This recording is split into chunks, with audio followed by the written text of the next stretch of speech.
The Rights of Ricky Sanchez podcast is presented by DraftKings Sportsbook. Download their top-rated sportsbook app and sign up for DraftKings Sportsbook using our promo code RTRS. Brought to you by LL Pavorsky Jewelers, where Rights to Ricky Sanchez listeners go and get engaged.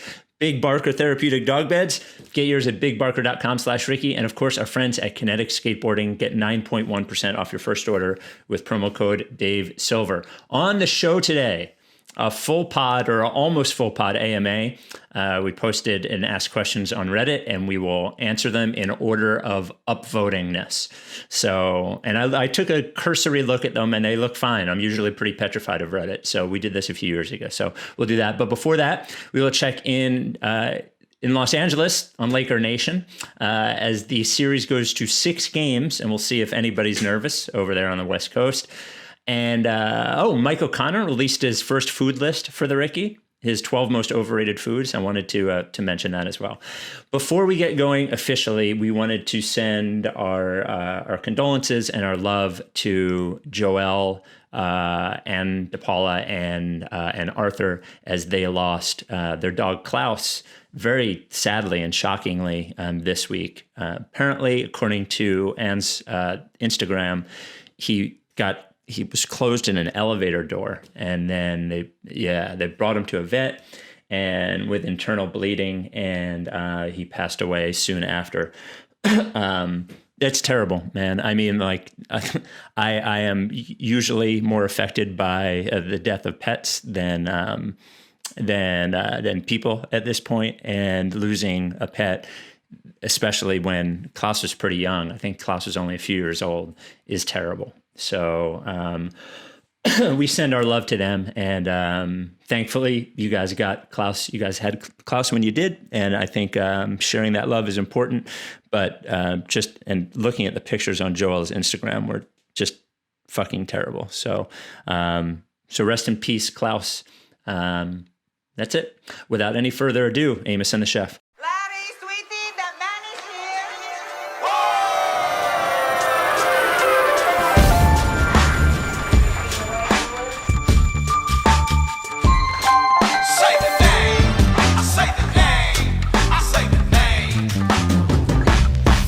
We were right, y'all. We were right. Even when it went wrong, we were right. We was right, y'all. We were right. So say the name. Say the name. We were right, y'all. We were right. Even when it went wrong, we were right. We were right, y'all. We were right. So say the name. Say the name. Say the name.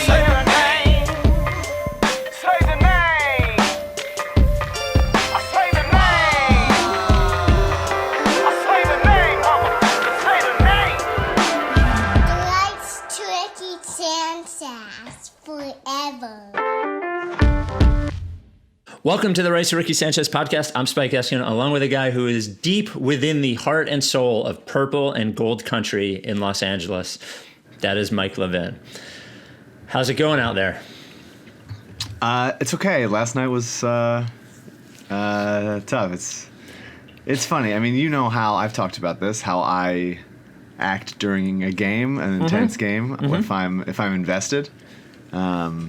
Once I'm checked out, I sit there like a sort of,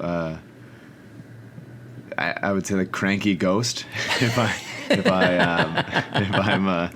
they're already down 2-0 or 3-0 and it's all over, I'd probably just sit there just angrily. Right.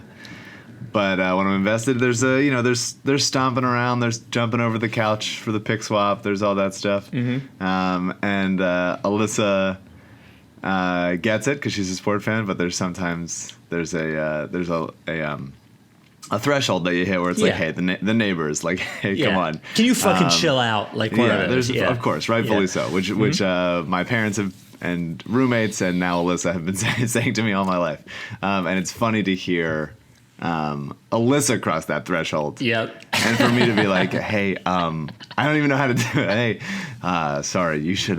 It's a little, it's all right. It's game 5. You're up 3-1. Like, me telling someone to calm down is very rich. But she was into it last night. She thought they were going to close it out.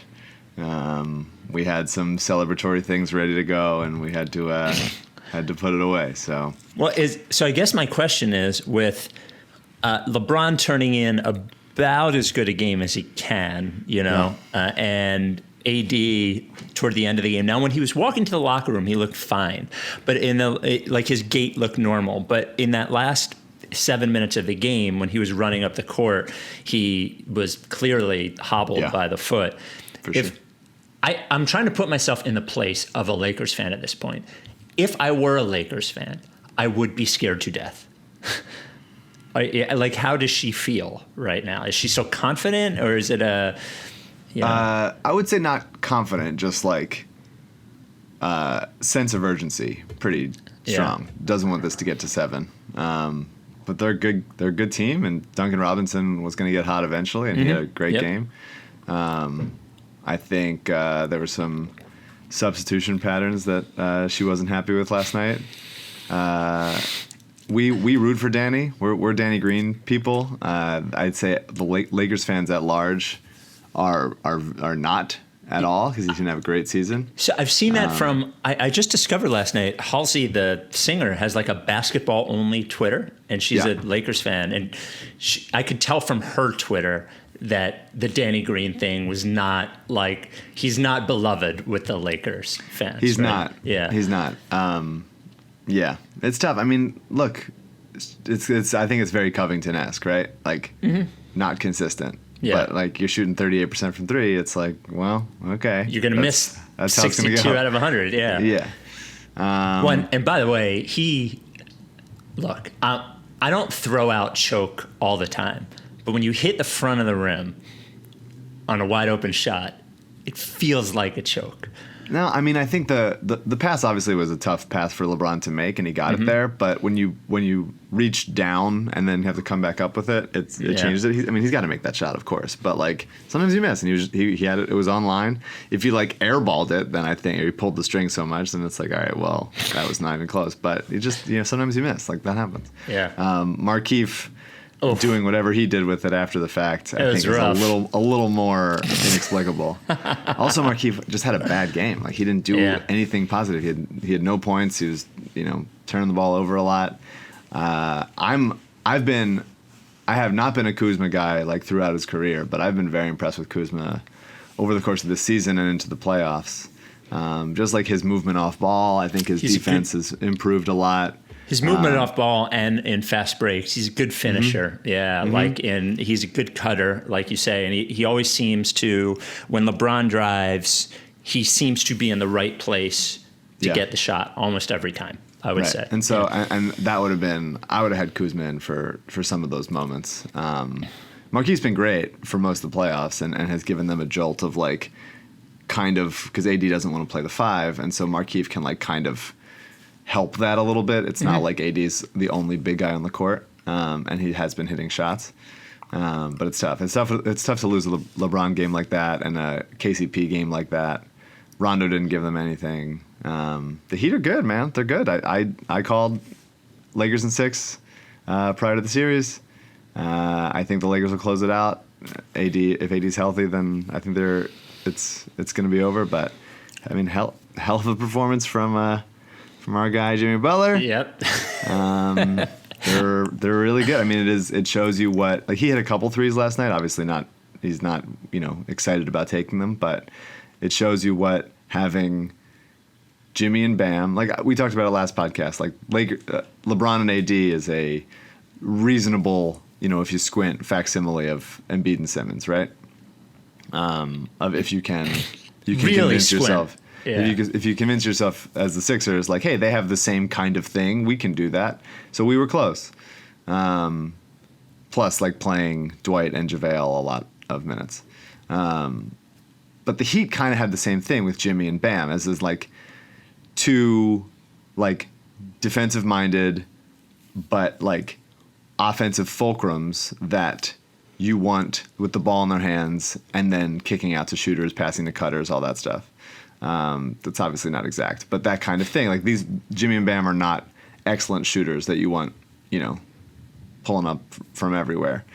But because you have those guys around them, that are creating movement, which is what Doc talked about in his press conference, like starting movement, like not forcing guys to be who they're not.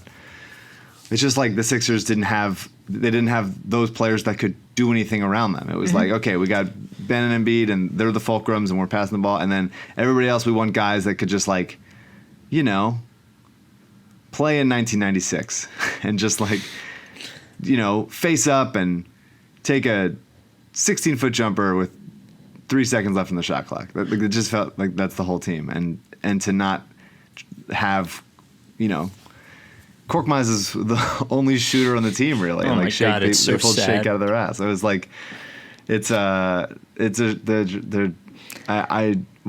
the chips metaphor that I went with last time, I think is still apt. It's just like, how do they have so many chips and like very few vegetables? Like, give me some fucking balance, for God's sakes. And it does show you too what the just as a Ben thing, what if the guy who has the ball all the time can hit a three now and then, like both guys last night. Jimmy hit 2 of them, I think, and one of them was simply because the guy guarding him, and it might have been AD, I forget who it was, just like was playing so far off, he just had time to set up, and LeBron obviously has become a pretty decent 3-point shooter, but Totally.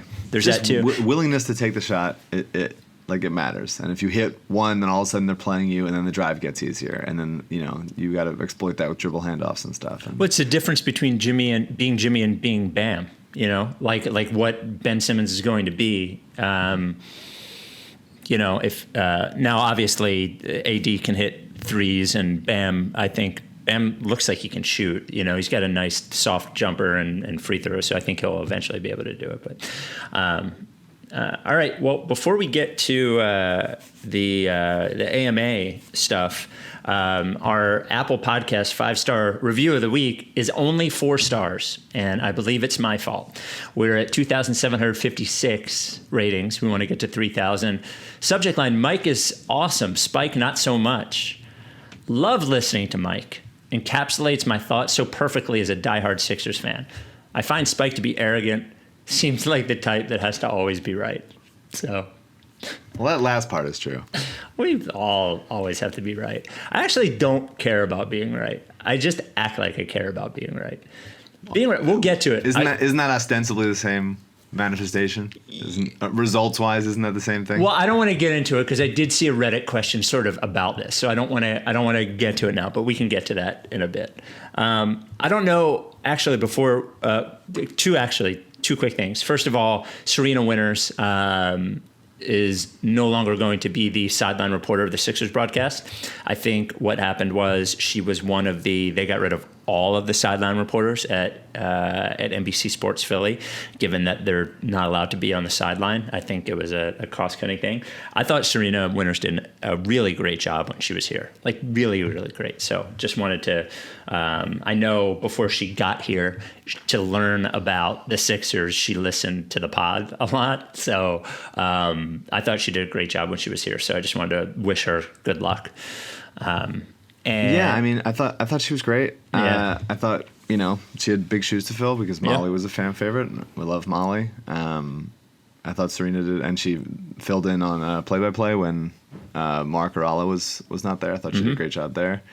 It's a bummer. I think, I mean, obviously everybody's making cuts, but like it seems like they're just going to keep cycling through, you know, 2 or 3 year deals on sideline reporters, and then when like theoretically they would get a raise, it's like time to get another cheap person. And it's like it's a tough. I mean, I guess that's why you have Zoom off there, is like the guy that is the stability. But it'd be nice to have, like, you know, well, I also continuity there rather than like, okay, here's another, you know, whatever. I mean, Jimmy Maggio or something. To your point, this is obviously a different situation. I wonder, though, if that's a job that most of the sideline reporters are looking for as a stepping stone to like a more national gig. Like, I guess I just don't know play-by-play across the country whether the sideline reporter is like is always there, you know, is there for 10 years or 15 years. I don't know. But sure. I thought Serena was great. So I guess I would rather 5 than like 2 or 3. Yeah, for sure. Would be an ideal thing. Because obviously, yeah,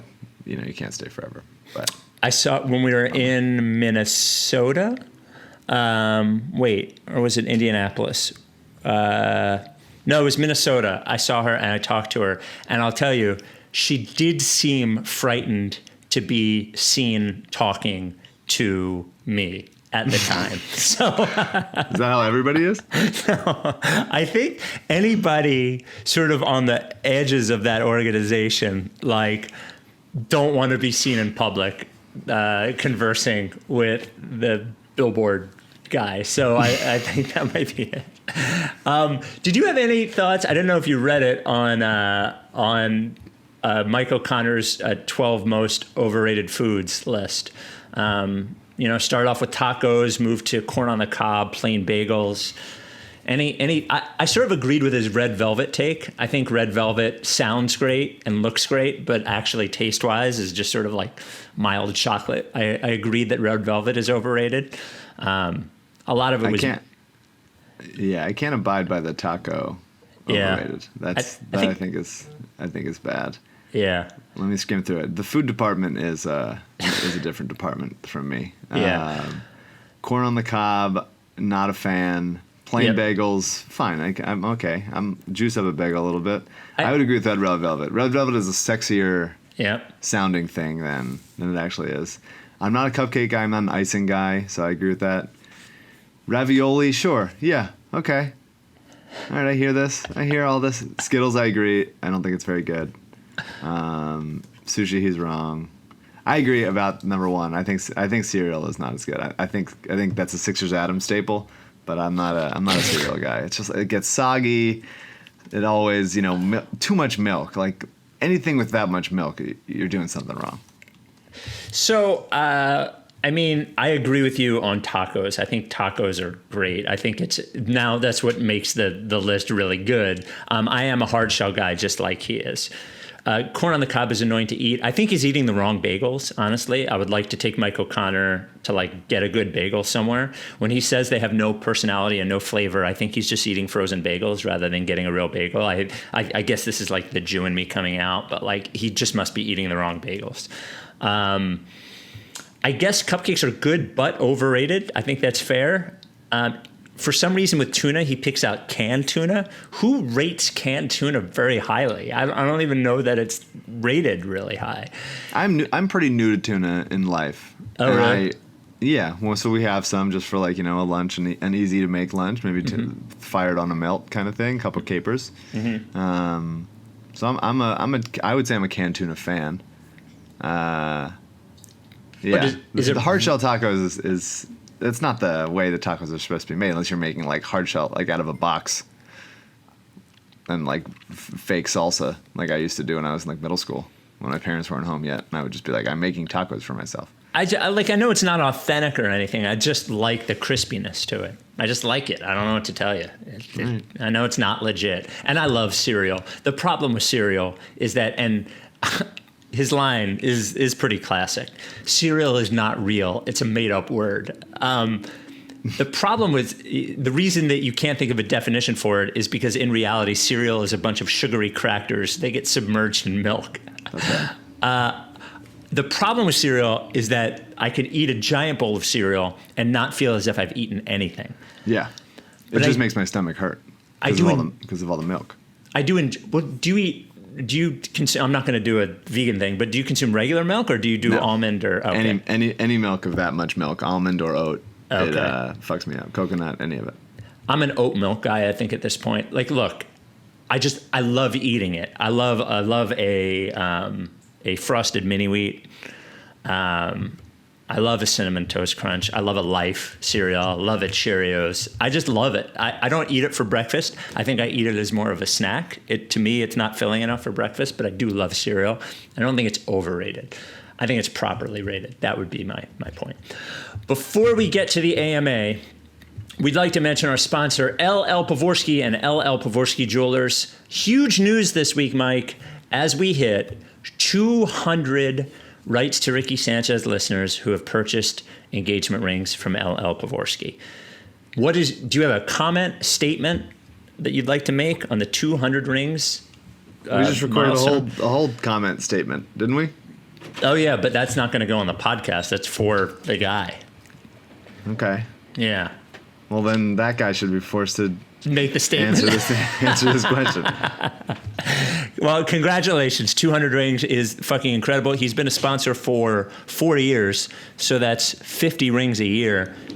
Definitely fake. Does not seem possible for 4 people a month to purchase engagement rings from LL who listen to the podcast. But 200 rings. Of course, I mentioned in the video that we made for our friend who bought the 200th ring, I am willing and able to officiate the wedding. I'm not saying that I want to do it. I'm just saying that I am willing to do it. I have done it before, and I did a really good job, even though Mike says that I shouldn't do it. I did do a really good job. Every one of the people who have purchased from LL either tell us that they love it or have been forced to tell us that they love it. But he is a genuinely good guy. And really cares about all of his customers. He's really like, when he sends us the emails where people are happy, he's really proud of it, and that shows how much he cares about everybody being happy. And I think that's important, especially when you're spending a lot of money on jewelry, when somebody could just lie to you anyway. Like, I could buy a fake gold and diamond ring. I wouldn't have fucking known. It's hard, and it's confusing, and that's why LL is good. He is in store by appointment only. Appointment only. If you want to make an appointment to go see LL, 215-627-2252. It sounds official. Don't be like stressed out by it. He's a good dude. It's going to be fine. 707 Walnut is where the store is, or you can email him, lee@llpavorsky.com. Supports our charities, quoted by kids in the Providence Animal Center. If you're watching the YouTube, you can see the Bark in the Park shirts came. LL is a supporter of our Bark in the Park team. If you join and raise $50, you get this shirt. It's pretty wild, the shirt. I love it. And thank you, LL, for supporting everything we do and for being the first sponsor of the Ricky. LL Pavorsky Jewelers. Must reiterate that buying a ring does not mean you have to invite Spike to your wedding. It doesn't, but I'm saying I will do it. Legally, I have to say, LL has asked me to legally, just to make sure, and Kornblau has as well, to say you are under no requirements to invite Spike to your wedding. No, none at all. So the AMA, we're going to try to get to as many of these as we can. I mentioned on the Reddit post that I will go back and answer anything we didn't get to unless it's insulting my wife or my family. And if you're insulting my dad, as long as it's not a threat of violence or something, I'll ask it. I'll answer it. All right, first one. This comes from M. Louie. If the Sixers win a title under our new coach, will you commit to rescuing another dog and naming him or her Dog Rivers? I will not do that. I do not want another dog, but what I will tell you is we will sponsor a dog at Providence Animal Center and pay for a big barker, and they can name him Dog Rivers, but I don't want a dog. Do you want to name a dog? You're not going to get a dog and name him Dog Rivers, are you? No, I wouldn't name a dog Dog Rivers. I would sign off on that as someone else's dog's name. It's a good name. It's a great name, but we gotta get out of this apartment before we can get a dog. So, oh, right. That's a no for now. This comes from Crocafor. Is it too late to get JJ on the pod? I don't think so. Well, yeah, I mean, we addressed this on the last pod. I think if they were to reacquire him, it's almost a necessity for him to come on the pod. I think he would, even though he does seem to actually fucking hate me at this point, and I don't blame him for that. He seems just thirsty enough to want to come on the pod. When we had Zach Lowe on the pod, Zach was worried that you would be mean to him. And I'm not mean to any guest. But this is your reputation, so reckon with that. But isn't it funny that I have to tell you generally about what we should or should not do with a guest? I'm always super nice. No complaints about me. That's true. I actually, as we were talking about having Zach on, because you know him and I did not. Like a month before that, I had actually been, I forget what I was listening to, but it hit me that Zach Lowe, because I think you had mentioned to me once before that he thought I didn't like him, or like when I was making fun of, my problem sometimes is I don't think about everybody not being in on the bit. So when I was like, I think Zach is clearly the best NBA writer out there. But when I would make fun of him, I guess there's no reason for him to know that I'm not being serious. It's not that serious. So I don't know. So I had apologized about how I talked about Zach previous to that. But I don't think it's too late to get JJ on the pod. We won't ask you about the China thing or I can't guarantee, I guess. Do we ask him about the person in the cage? No. Are we cowards if we don't? I don't know. Yeah. I don't know how to be a journalist. Yeah. We're not journalists. So this comes from Gone Collar Gone. Are we fucked? That's to you. Yeah. Obviously a reference to my "we are fucked" statement from 2 years ago after we lost. That may as well have been when we let Rashawn Holmes walk. Yeah. It could have been anything. Yeah. I think they're mostly fucked. I do. I think the chances of winning a title seem pretty distant to me. I remember, was it a year ago or 2 years ago when you said there was a 50% chance of them winning a title in the next 4 years, and I had it at 10. 5 years. 5 years. I think it was, yeah. I still feel that was right at the time. Okay. Yeah. Well, it doesn't matter. Whatever. I guess it's less than that now, but clearly. at the time I felt confident about that, which meant that still there's a 50% chance that they don't win the title. So, and if they had been even just slightly less incompetent, I think it'd still be pretty good. So the problem is, even if Embiid is the best he can be, they still need a fucking really awesome perimeter player. And it seems really difficult for me, unless they get lucky in a draft or something like that, that they acquire a player like that. To me, I'm not saying they should do this, but to me, the only real chance they have of winning a title is if they can trade Simmons for an elite or a high-level perimeter player. Because it seems to me that it's really tough to do it otherwise. So are we fucked? Not from being good and not from being like, you don't want to play this team, sort of like the Grizzlies were for so many years.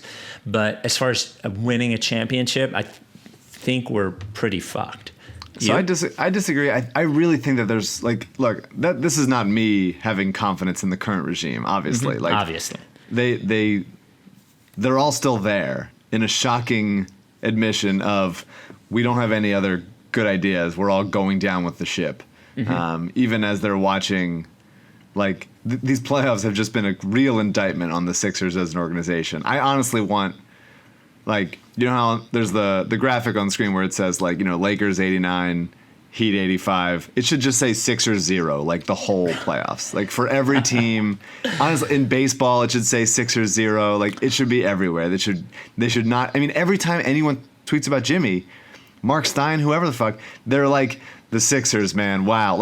Every single time it happens, and I don't understand how they are still watching this and saying, no, we're good. We got it.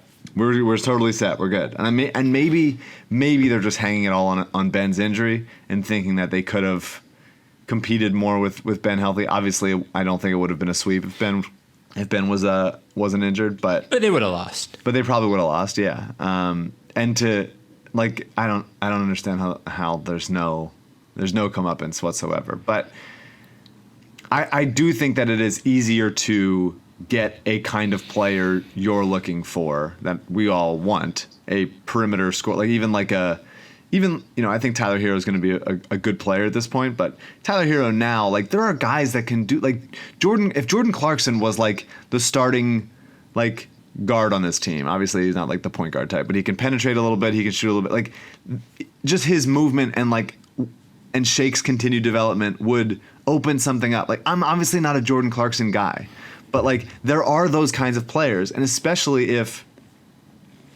because you have Embiid and Simmons and theoretically Horford and then Matisse and stuff, you have enough defense where if you get buy-in, you can get by with a below average defender. There are so many guys in the league and in the world.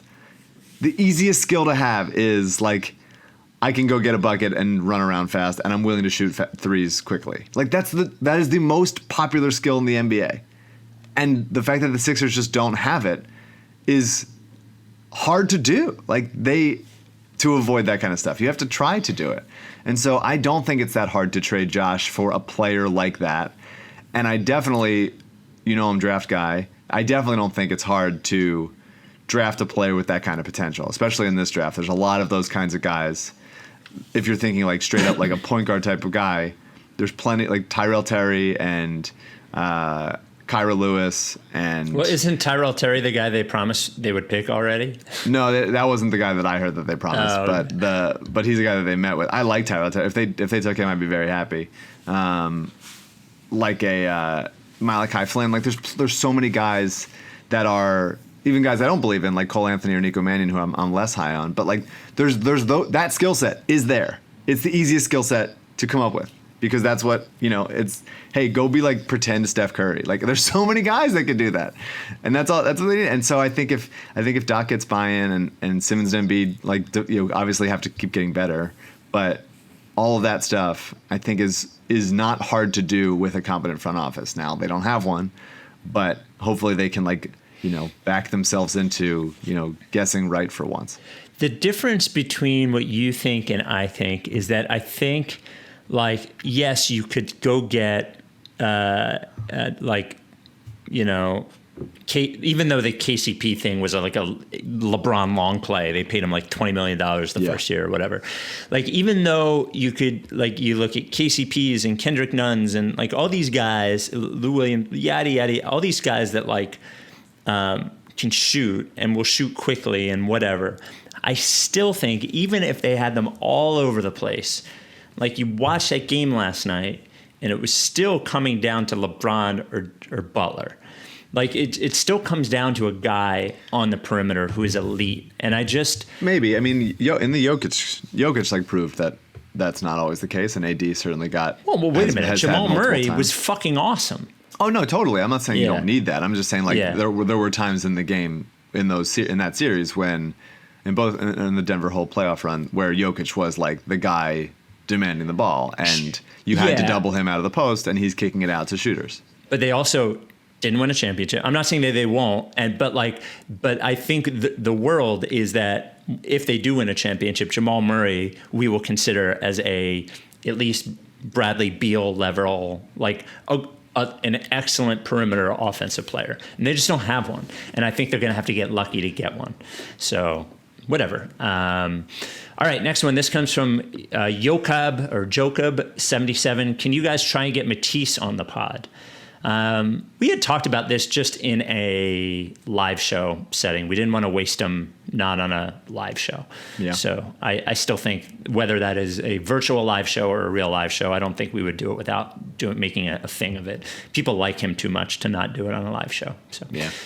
Let's make the next question sponsored by Kinetic Skateboarding. Oh, yeah. They sponsor AU. AU hasn't written this week yet, so I don't have an AU article to mention. But they sponsor, if not, Pick Will Convey as 2 second-rounders. Kinetic Skateboarding. You don't have to skateboard. I'm looking up. You could get these if you're looking on the YouTube. Look at those fucking New Balances.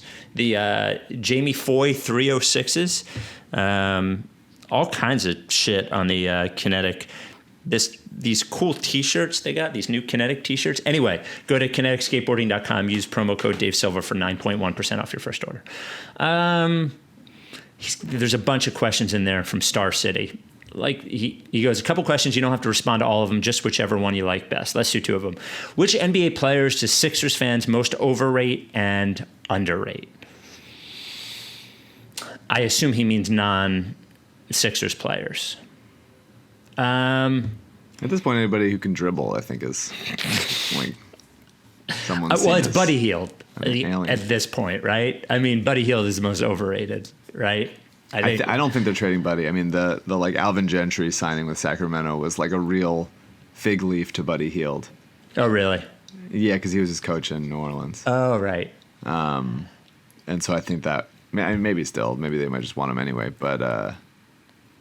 Yeah, I'd be surprised at this point. Buddy Hield's certainly not a perfect player. That might be one. No. I'm trying to think who else. I mean, they underrate Brandon Ingram because of the whole thing. He sucks. Definitely. Okay, thank you. He blows. Good night.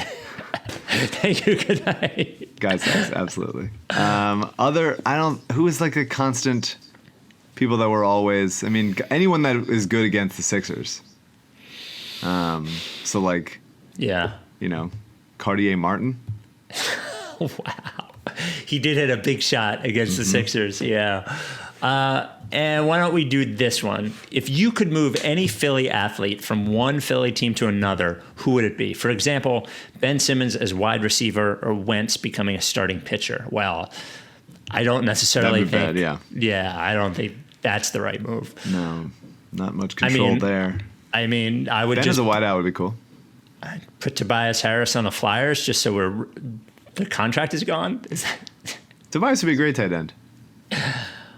He's too tall. He's not strong enough. He's a little soft, man. Physically, he'd be a lovely tight end. He wouldn't maybe not much yak, but he presents a big target. Any Eagles running back or wide receiver who can dribble. Yes, we will take them. Can Boston Scott dribble? Can Please, he dribble? Anything. This one comes from Xiser, Xiser. Is the Jimmy Butler in the finals right now the real Jimmy Butler or the fake one you insisted played for us last year? Look, man, honestly, I did not think Jimmy Butler was capable of having the 2 games he's had in the finals right now. That said, I said he couldn't be the primary option on a team that wins the championship, and until they win the championship, I will hold on to that. And no, it's the truth. And that said, yes, it is. Yes, it is. It's not. It's not. But it is. Let's look at primary options on the perimeter on championship teams. The last 15 championship going to a teams. championship means is a championship team. No, that is. If Anthony Davis and LeBron got hurt, and then the Heat won a championship, would he then be the primary option on a championship? Yes, because no. So results based. This is a holistic endeavor. When you win a championship, it is a result. It's a result. But the idea is then you don't get to say like winning a championship it is the capability of winning a championship. Getting to the championship proves you're capable of doing it. No, it doesn't. It doesn't. Yes, it does. No, it doesn't. There are examples through like it just doesn't. Were John Starks and Latrell Sprewell best players on championship teams, or Allen Houston? Wasn't it Ewing? No, Ewing didn't even play in the playoffs.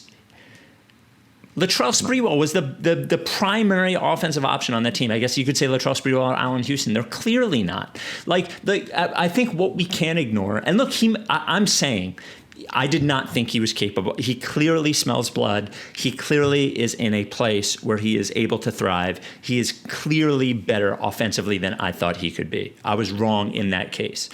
However, I think you would be being crazy to say that these specific playoffs at this time is when you look at that Sprewell Allen Houston year when the Knicks were in the finals as an 8 seed, it was a lockout year. They played 48 games and it was like a weird playoffs. This is a weird playoffs. I don't think if the Heat have to go on the road to play the Bucks or the Celtics that they necessarily win those series. Like I think it's a completely different thing. That said, this is the situation that they're in and whatever. But winning a championship makes you the best player on a championship team, not getting to the championship. I just is Dwight Howard a championship player? He was at the time. I think he was. You could build an offense around that kind of guy. I think there's like at any given time 8 to 10 players in the league or something like that are capable of like carrying their team. Jimmy has carried his team. He's one of those guys. But I don't think he's carried his team. He has had 2 incredible, unbelievable games in the finals. But like when you watch that series against the Celtics, it was not Jimmy carrying them. Like it just wasn't. Like I Goran Dragic had more like perimeter responsibility than Jimmy did, or it was Bam Adebayo who was scoring 35, 10, and 8 in the deciding game. I'm just saying like there is. If he does it, I am wrong. But until he does it, that part of it, I am not wrong. I was wrong about how good he could be offensively when it counted. He is much better than I thought he would be. But like being the primary offensive option on a championship team means being the primary offensive option on a team that wins a championship.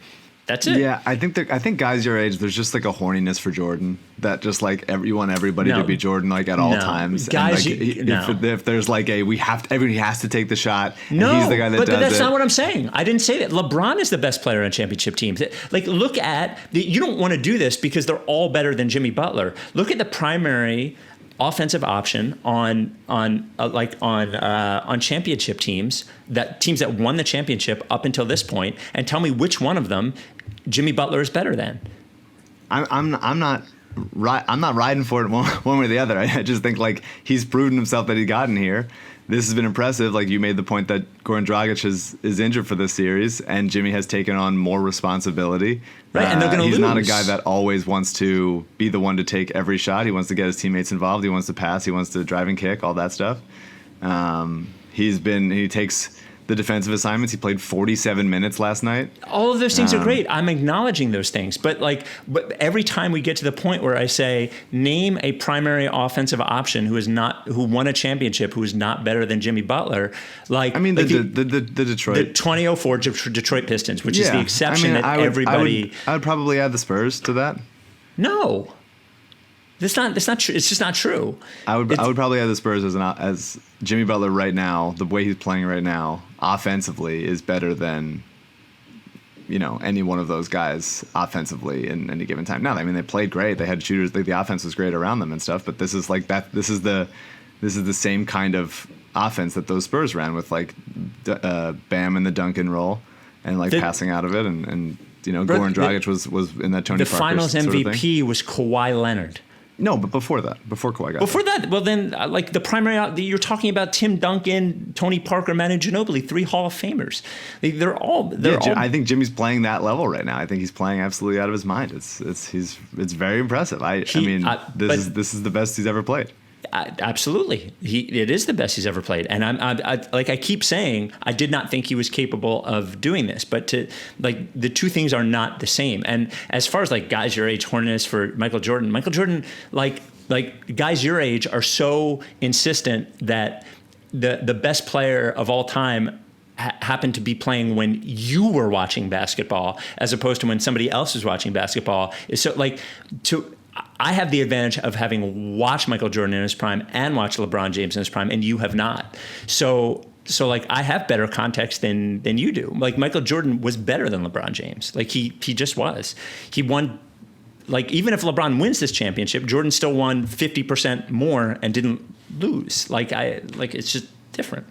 The reason we have a horniness for Michael Jordan is the same reason that somebody grew up watching Wayne Gretzky or any player who was well above anybody else who played the sport feels about that player. I just think that because Jordan rarely passed in those big moments. Obviously, it's not true though. To Kerr and to Paxson is like a different situation. But for the most part, he was the one taking the shots, and LeBron is more of a passer than Jordan was. And they collapsed on LeBron. There were like 3 guys on him. If Danny Green hits that shot, it's what a play by LeBron. Like that's the kind of superstar moment that he will give you, all that stuff. But he misses, in which guys do, 60% of the time on those kinds of shots. And so we keep moving on. But I just think that there's same thing with Jimmy is that he's got to be the one to take the shot. But I didn't say that. He loves taking the shot. But you were saying he wasn't. Earlier he wasn't the best player. He's not the one scoring. But he's clearly the engine of this team. He's clearly the one. The primary. What I said was he can't be the primary offensive option. Like that. It's simply what I'm saying. I think LeBron James. But he is. He's doing it. But no, they have not won a championship. I don't know what's so hard about this to understand. I think it's just a really narrow-minded view of things. That's all. No, it's not. I think that they're clearly competing for a championship. It's clearly a series. Taking it to 6 games means he's capable of doing it. If the act of doing something doesn't mean that's the only way that you could prove you could do it. He's proving that he is capable of doing it. He's in that conversation, and that's. It is. He's one of the top 10 players in the league at this point. If you're starting to build a team around somebody, he's proven that he's one of those guys. Just because people were saying that about I was saying that Kawhi was the best player in the league before he won the title with Toronto, and people were thought that it was crazy because it's he hasn't done anything at all this stuff. And then like when he does then he it's like became a different player.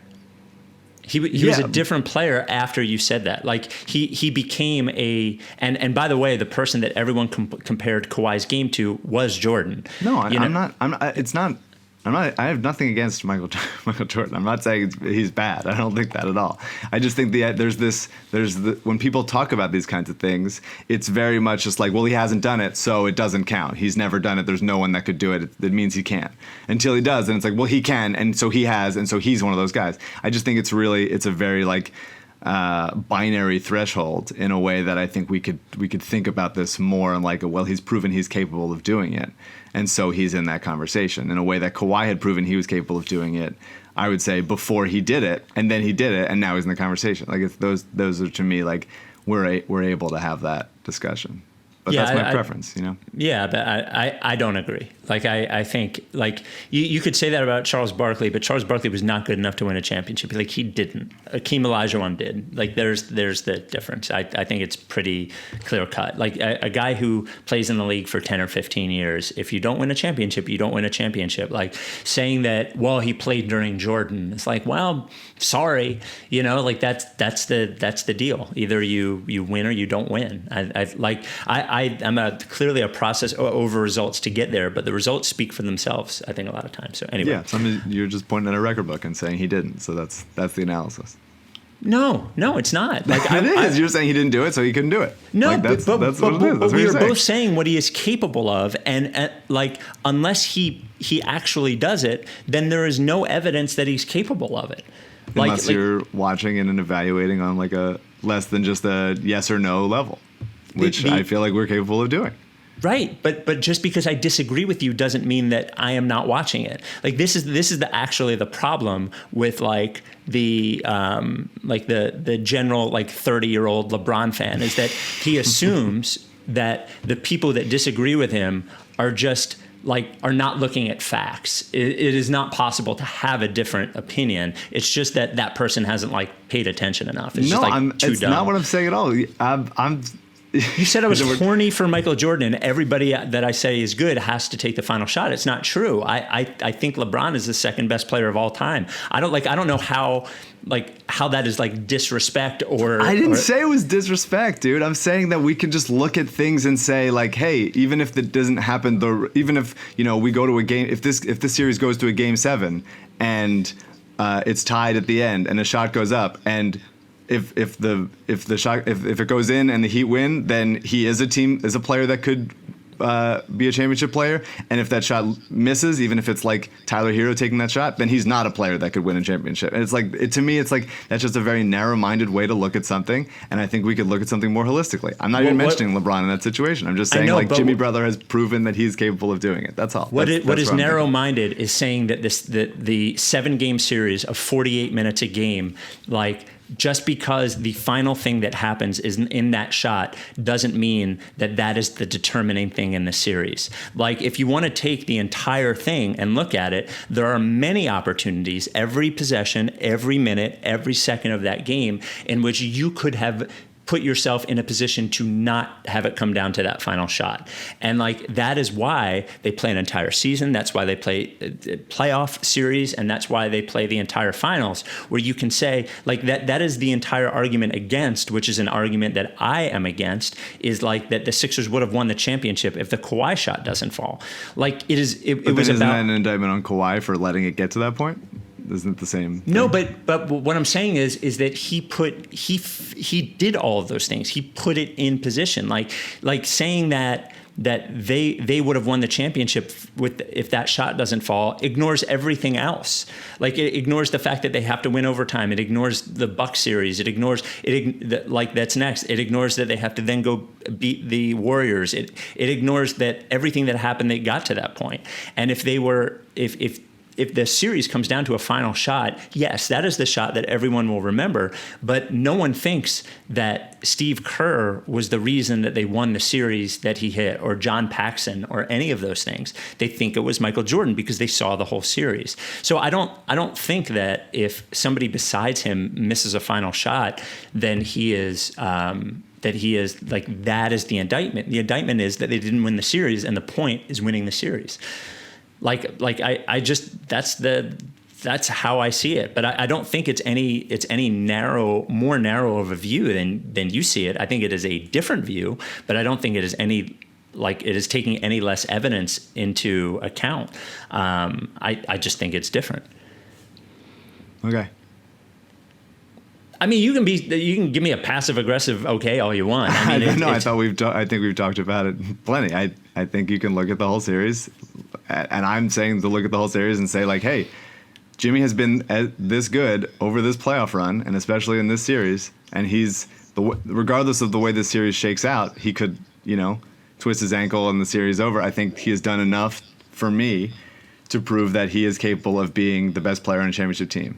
The primary offensive option on a championship team is what I said.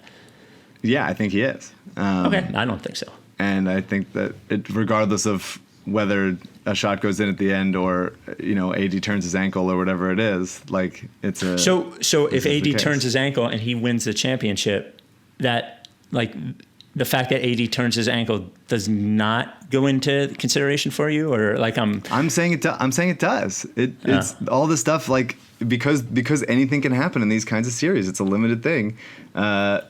There are moments when you have to prove that you could like this is. It's a holistic thing. We're looking at the bigger picture, and I think that the amount of like everything that Jimmy's put into this, from his effort on defense, his how many minutes he's playing, involving other guys, being the leader of this team, like everything, as well as just like hitting gutsy big shots, getting to the line all the time. That to me, and going like shot for shot against LeBron, that to me is like, yeah, he's a guy, and there's not many guys in the league. He's one of the guys. If is he as good as LeBron? Of course not. But like, there are a few guys that you can say this person can be your like championship level player that you can build around, and he's for sure one of them. And regardless of whether or not he wins this series, to me, like he's cemented himself as one of those guys, the same way that Kawhi did prior to winning last year. Okay. The next one. This comes from Heidi the Clown. How do you feel about the Al Horford appreciator bit now? I know I definitely talked myself into Project Giant Team after being pissed off last summer, but looking back, I feel ridiculous about it. I love the Al Horford appreciator bit. I thought it was amazing. Like I'm actually very proud of it.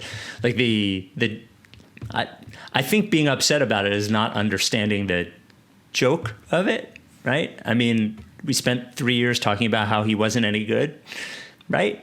I don't have any problem with the Al Horford appreciator bit. I think being embarrassed by yourself is a real hallmark of Sixers fandom. Yeah, right. Yeah. It means more almost. If he had been great here and they had won a championship, I don't know if it would have meant as much. Not Kenneth Bone. Is there a cantaloupe shortage? They have been hard to find. Haha.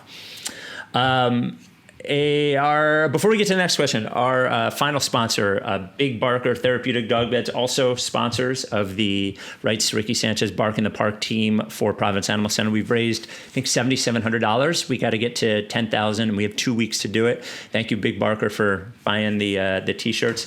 Big Barker is the only dog bed that matters. It's the only dog bed proven to reduce pain severity in dogs, to improve quality of life, to improve gait, to improve joint function, all of those things proved by Penn Vet because they're engineered to do those things.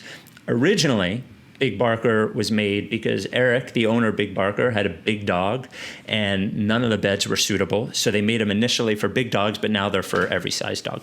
Go to bigbarker.com/Ricky, bigbarker.com/Ricky. If you go there and order the bed, you get the bed and the Process Pup patches. But more important than the Process Pup patches, you get a mattress that promotes enhanced energy and mobility in older dogs, reduces wear and tear if your dog is younger. Like dogs are living creatures with joints and all of those things, and just like you or I. And if they were sleeping on a bed that is bullshit, that is thin, that is like basically like a overblown blanket, it's going to be worse on their joints than if you get them a Big Barker. It's just a fact. So get a Big Barker dog bed. Go to bigbarker.com/Ricky. A 10-year warranty. The foam doesn't flatten or they replace it for free. A 1-year at-home trial. If you don't like it, your dog doesn't like it, they will pay for the shipping and give you a full refund. Handmade in the USA. Big Barker dog beds. Wow. All right. From Spectre LOG. What made you and Mike decide that you wanted to start covering sports? What made you, so your start was there something before Liberty Ballers? Or was that the first thing? No, it would have been before I had Twitter, so it would have been just like sending emails to journalists I thought were stupid, I think was my official start. Being like, this is dumb, you're an idiot. And like really just like shit posting directly to their email. Just getting mad. Just getting mad because of bad analysis, which I continue to this day. I would say at Liberty Ballers, I came on because I was following the draft, and so Jordan Sams wanted your boy Jordan Sams wanted who left Liberty Ballers to work out more. That's right. Yes. Wanted to bring people on to cover the draft, and so that's what me and Tanner Stidell came on to start doing that, and it just felt like I was always, I think we talked about it last podcast, where it's just like, you think your opinions are good. I thought my opinions were good enough, despite not having gone to like journalism school or, played any really high level sports. I was just like, I watch enough. I think I know what the fuck I'm talking about. No one really can prove that. Nope. But I felt good enough to do it. So when I went to USC my freshman year, I didn't know what I was undeclared. I took a journalism class. I decided I wanted to do that. I transferred to Syracuse. I decided I wanted to do sports. After less than a year of working with the sports department at Z89 at Syracuse, I decided all those people were losers. I couldn't bear to be around them all the time. And I decided to do music. I worked in music radio for 15 years. The last 3 years of it, I would say I was pretty bored. And I took up like, this was when like we all had to have like a section of the website. So I decided I wanted to write about sports. I got thanks to Mike Preston, I asked him for a press pass to a Sixers game against the Cavs. I just wanted one game. He gave me an entire season pass. I've been reading Bill Simmons a lot. I started doing my own like blog. And I actually started doing sports podcasts when I lost my job. Well, no, right before. I think YSP, I did one like probably 10 years ago. Or maybe 8-9 years ago. And then when I was unemployed, I did one with Pat Gallen, who works at CBS3. And then when I started working at WIP, I did them just for the reps. So I had an Eagles one, a sports gambling one, and then we started this one. So that's why. I guess I needed a job. I don't know. From Ben Polajak, 100 reasons why we shouldn't trade Matisse. I don't know. I'm okay with a Matisse trade in the right situation. You got the wrong guy here. I love Matisse. I think he's a really special, unique player, and just a unique guy. I would love to see him like develop his game, obviously, and I'm really worried that, like, I'd say my impression is that Matisse will be somewhere between like a high level Danny Green and like Andre Robertson, and I'm worried that if we trade him, he will become Kawhi Leonard. Like that is the thing. Fear. I'm mostly worried that if he goes somewhere else, then he will absolutely become excellent. Here, I think like he has a good ceiling as like a solid player. Like a solid enough player on offense that doesn't do too much the way Danny does, but like a game changer defensively, like Iguodala or something in the back half of his career, and I love him. I think he's great. Yeah, I would love to hang on to him if we could. But we're going to need as many players who are rotation players who aren't making money as possible. And he has the archetype of being a player that would be really helpful. I hope he becomes that archetype. I hope he becomes that player. The argument against that is that he was a 4-year player at UW, and like hasn't quite. I think I do think. Having watched a lot of him in college, I do think I have seen improvements to his dribbling, which really gives you a sense of how non-existent that was in college. Before, yeah. I don't think he's ever going to be like excellent, but I think there's, he can be capable more. And I want to see him like continue to be like a threat off ball as a cutter and spacer and stuff. That to me would be more optimistic than him becoming all of a sudden a great dribbler or anything. Yeah, I just think that 3-pointer needs to become. I'm pretty sure his defense will become solid. The 3-pointer needs to become dependable, I think.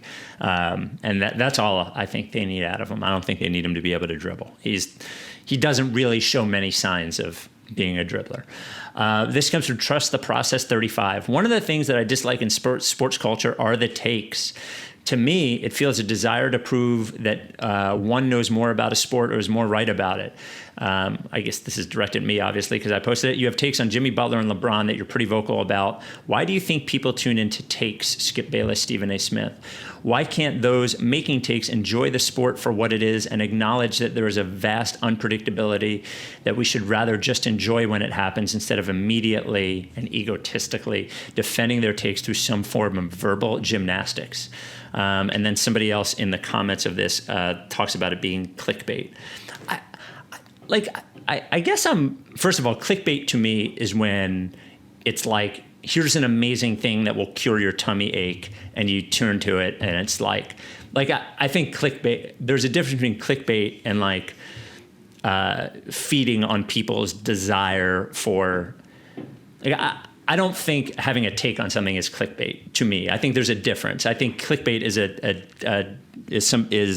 what's the word I'm looking for? Is misleading someone. So I don't think it is.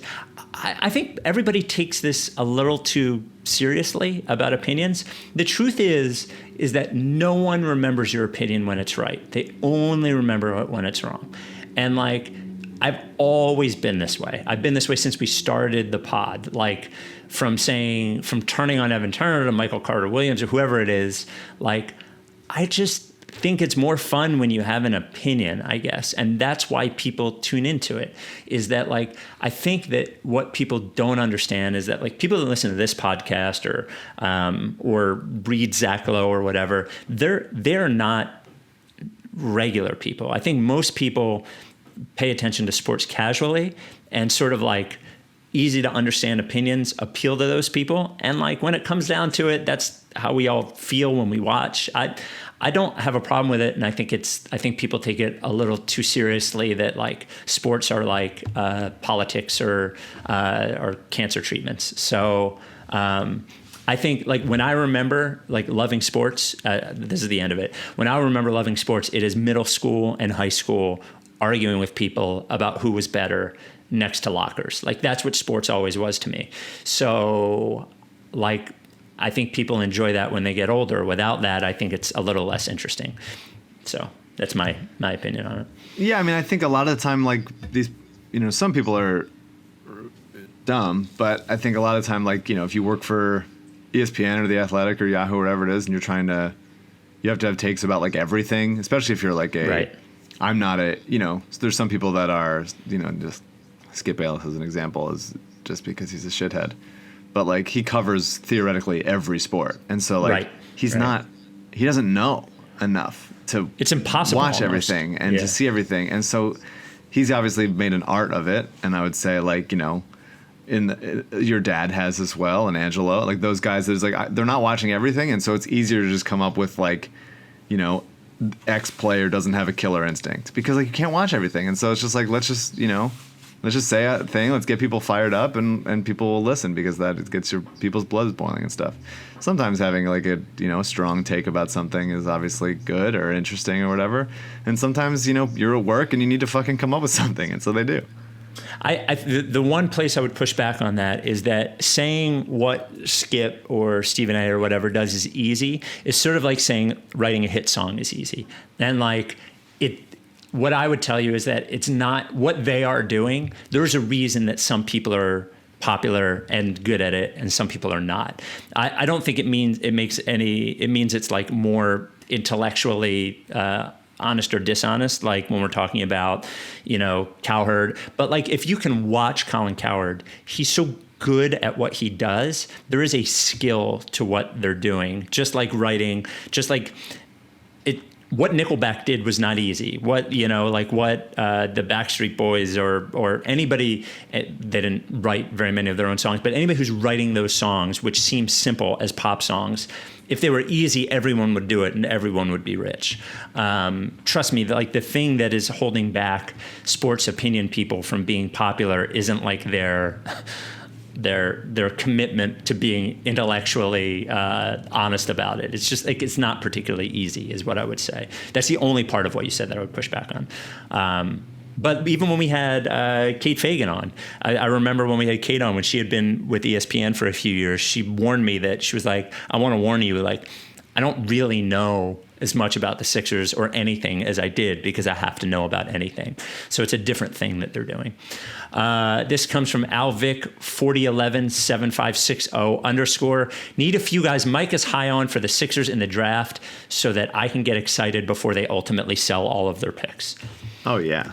I said a couple earlier, and I think if you subscribe to our boy Zoe, his newsletter, rightsrickysanchez.com/newsletter. There's a couple that he's been dropping here and there. He likes Tyrese Maxey. Is he the Kentucky guy? Yeah, combo guard out of Kentucky, lefty.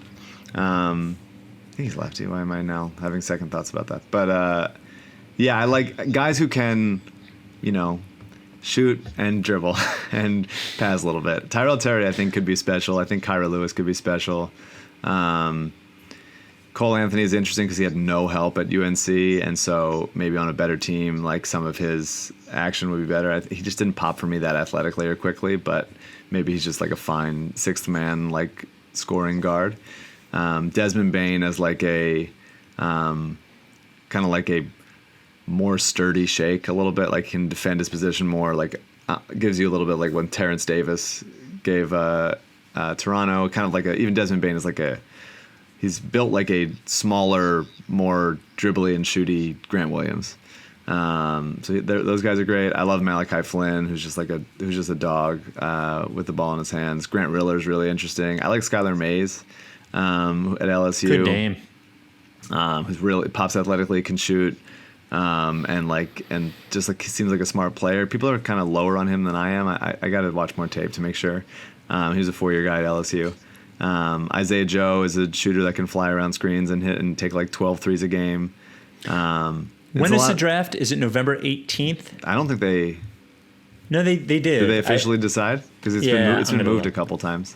Yeah, I'm pretty sure they settled. But once the season's over, then I'll fully dive in and we'll get back to that and everything. Yeah. I have it as November 18th, which is a Wednesday on my calendar. Yep, November 18th. Yeah, we'll get into the draft. We'll definitely get into there's a bunch of good, and I love, obviously, if Horford's here, we don't need that, but if Horford ends up going, I love Xavier Tillman, maybe my favorite player in the draft. Just like he's like exactly like physical. He's like Al Horford now, except like more physical and like a better passer.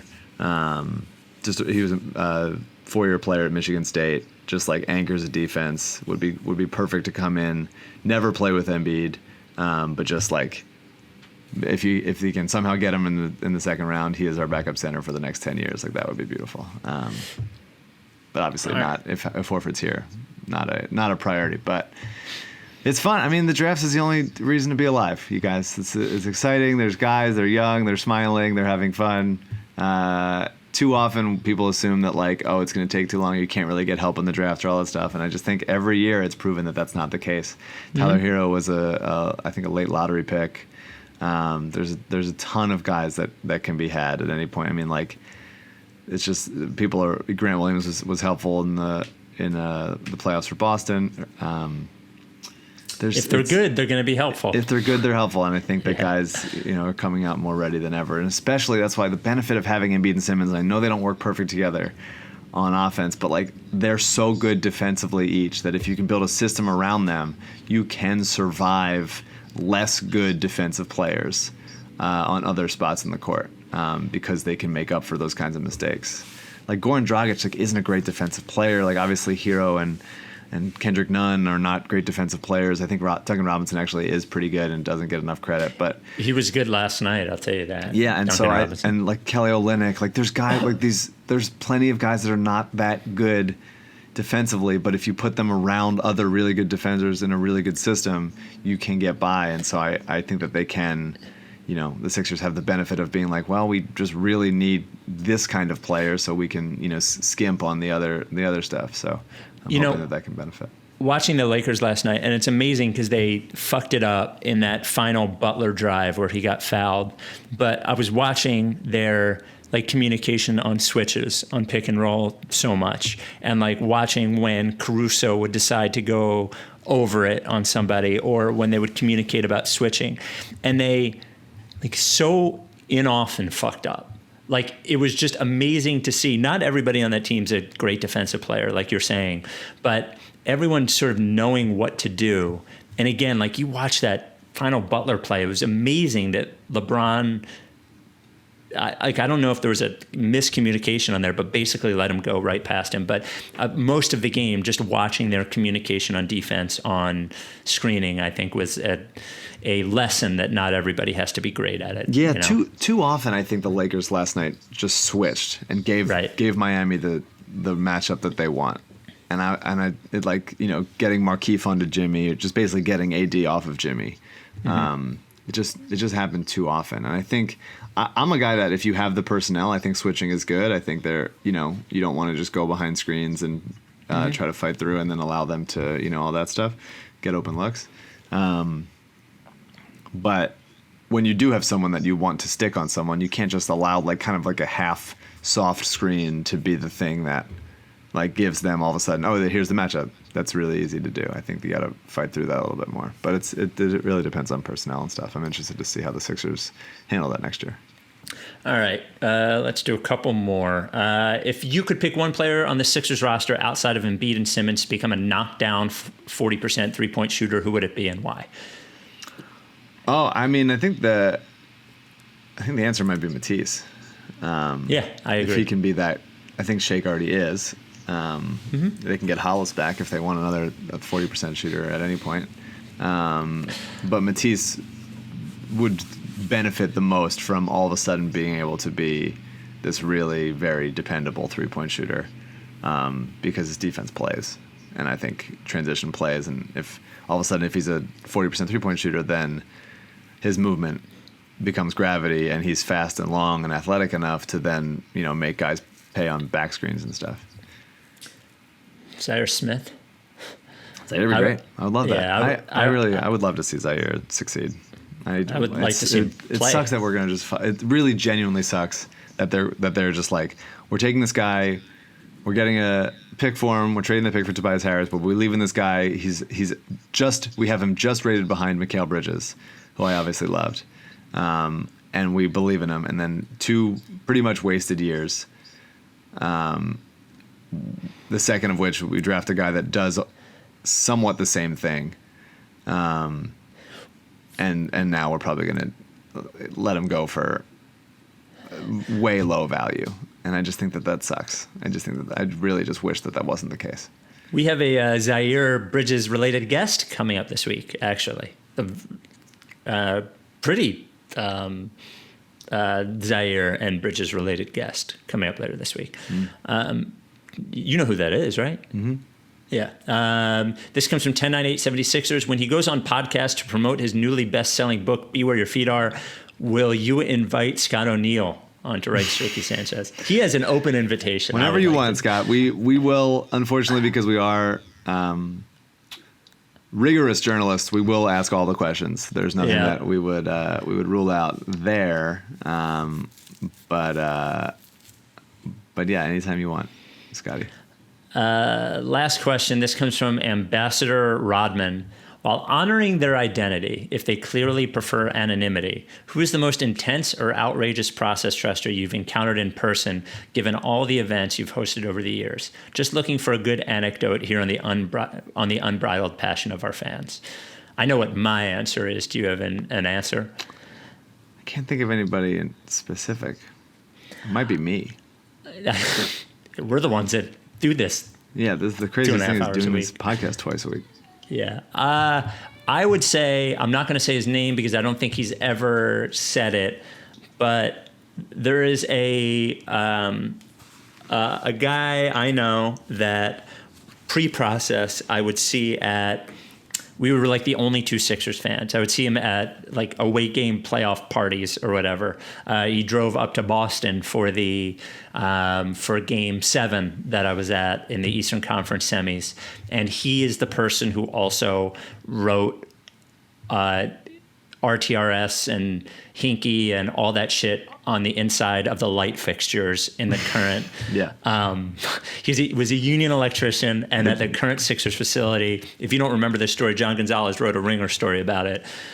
Like on the inside of all like the electric stuff, he wrote Ricky and process stuff in the entire place. And actually gave me some good information about the building of the place. But I don't think I've seen anyone as intense as that. I mean, that was pretty intense. And that obviously was not well received by Brian Colangelo. No. And I didn't tell him to do it. I remember when Gonz like texted me about it, he was like, do you know this guy? He says he knows you. And I was like, two things. Yes, I know him. No, I did not tell him to do any of those things. Like, I want to be clear that I think it's hilarious and I support it, but I did not tell him to do it. I wanted to be clear. So, well, thank you for all the questions. There are about 30 more. We'll try to get to. Maybe we'll hold them for future pods. We have a guest this week. Interesting guest this week. Should be a lot of fun. And that's all I got. Do you have anything else? No. Register to vote. Come on now. We're getting into it. My wife's absentee ballot came this week, or mail-in ballot came this week. I thought of you. I saw it in the mail. Great. Yep. Early voting. I'm doing some phone banking after this. Get involved. Candidates you believe in. Democracy. What a sweet thing. Come on. Only a few more weeks, right? I mean, the election's pretty close. Very close. Yeah, November 3rd. November 3rd. The last election of our lifetimes. Make it count. Are you down with TTP? Yeah, lick face. If you don't fuck with me, then I won't fuck with you. if you don't fuck with me, then I won't fuck with you. If you don't fuck with me, then I won't fuck with you. If you don't fuck with me, Then I won't fuck with you. But if you fuck with me, I'm gonna fucking kill you! That's a plan B.